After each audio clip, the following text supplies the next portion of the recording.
Hello there, YouTube. It's Saint. Hope you're all doing well. Just kind of a check-in video. I have not been streaming Elden Ring for the past couple of weeks. I've been trying to play Octopath Traveler 2. It's a JRPG, very old school style JRPG. So like old school. And I never got to play the first one, but I always wanted to.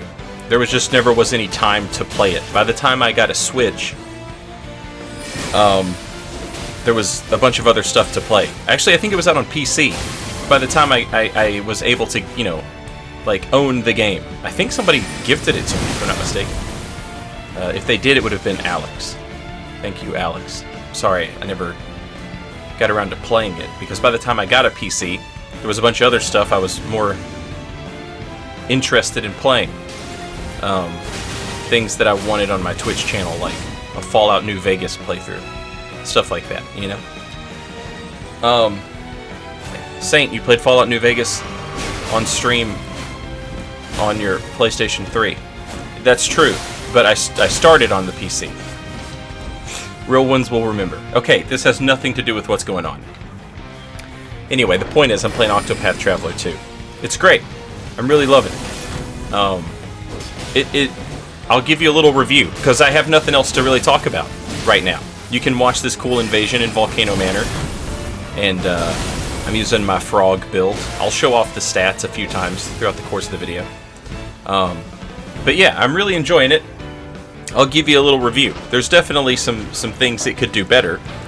For example, I realize that there are 8 characters in the game, and so it's going to be hard to come up with 8 different starting stories for characters. And like, the game has to do that because you can choose to start the game with any of the 8 characters. And then as you meet the other characters, the game gives you the option to see that first chapter of each character as you know, recruit them into your party. That's a lot, and I recognize that. And then I'm sure, I am almost positive, that later on in the game will find a way to connect all of those characters together for some common cause or whatever. But those starting stories are pretty transparent. They're pretty tropey. They're pretty paint by numbers. And, you know, like I said, I understand why they have to be that way, but they are that way. So, you know, that is one thing that's not great about the game. But the battle system is a lot of fun. The game revolves around, like, you know, it's turn-based RPG. So the game revolves around each enemy that you fight having a weakness. You have to find that weakness. There are some characters and some classes that you can assign to characters that will pick out a weakness right off the bat to make that easier. And then there are, you know, just like the trial and error fights where you have to sort of try and figure out, you know, just throw everything at the enemy until you see what, you know, does damage to its defense. And then once you break their defense, which is like a little number underneath the enemy's character model, you know, most of the time it's like 2 or 3 or 4, something like that. Once you break their defense by hitting that weak point, and they usually have like several weak points, once you've hit that weak point that many times, the enemy is unable to act for a turn and takes more damage. And so you're basically like finding weaknesses, exploiting them, and then during that you're also thinking up like a combo or like a big spell or something you can cast, something you can do that's going to put heavy damage on this enemy when it's in that defenseless state. And it's a really cool little battle system. I really like it a lot. The music in the game is fantastic. This music that you're hearing is from the first Octopath Traveler soundtrack. I wanted to buy the second Octopath Traveler 2. I wanted to buy that soundtrack, and use some of the music from it, because the music in the game is fantastic. It is all so good.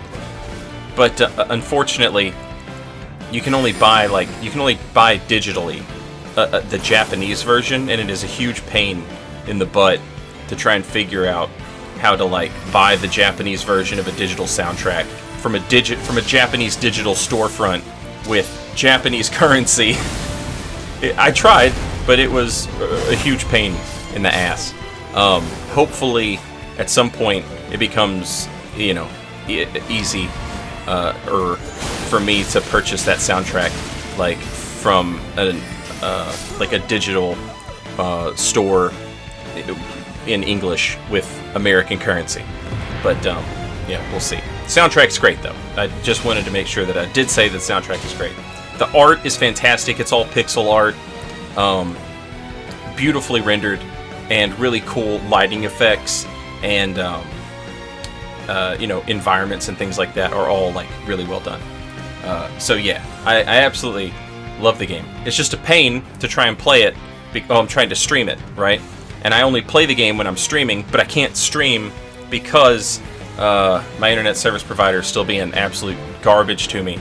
Absolute dog water. I've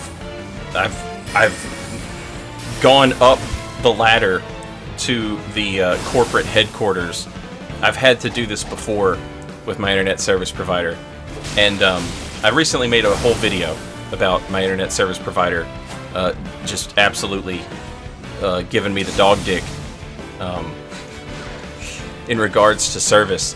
And a lot of people who are not American, or people who live in cities where the government still works for them, will not understand the problem here, and they'll say something logical, like, why don't you just get a different internet provider? And the answer is I can't, because all of the internet service providers got together and decided it's not really a monopoly if we just choose not to compete with each other. We just choose not to. And all of our most handsome politicians, dating back to the 80s, said that's probably fine, as long as you continue to send us obscene amounts of money to pass legislation that favors your agenda. Giant multimedia telecommunications conglomerate. That's probably okay. I can't see anything wrong with us operating this system in the same way that we operated the railroads 200 years ago. Saint, you're ranting. Stop. Okay, sorry. My bad. More like Saint rant about telecommunications. I know. My bad. Anyway, Octopath Traveler 2 is awesome. But because that's the game I'm streaming, Elden Ring invasions have sort of become my fun thing to do. When I'm not streaming, I just do some invasions. I don't really feel like streaming 8 hours of invasions, and I don't really feel like making a new build right now. So, taking a little break from streaming Elden Ring, but I'm not really taking a break from playing Elden Ring. Once I'm done with Octopath, probably going to play Wolong. Definitely want to check out the PvP in Wolong and see what's going on with that. But I figured I would give the game a chance to breathe. I'm not it's not something I have to play on release. Oh my god, I have to play this right now. Same with Resident Evil 4. I'm really looking forward to Resident Evil 4, but it's not something I have to play right away. I'm very excited for it, but to be totally honest with you, I am most excited to play Mercenaries mode again. Breaking people's necks with Hunk is the most fun mechanic up until the Makiri counter was created. It's a blast. So I am looking forward to that, but I'm not in any rush to play it. So basically my schedule right now is play Octopath Traveler 2, then play Wolong on stream, and then Elden Ring Invasions as my just hanging out for me. Just for me. Well, for you too, because here it is, uploaded in glorious Technicolor on YouTube.com. Like and subscribe for the content. See how I brought it all the way back? You thought this was just rambling. and that this could never make sense, but it did make sense. Look, I made it make sense, and there's the numbers, just like I said. Saint, you just pulled this all out of your ass. It's true. Later, y'all.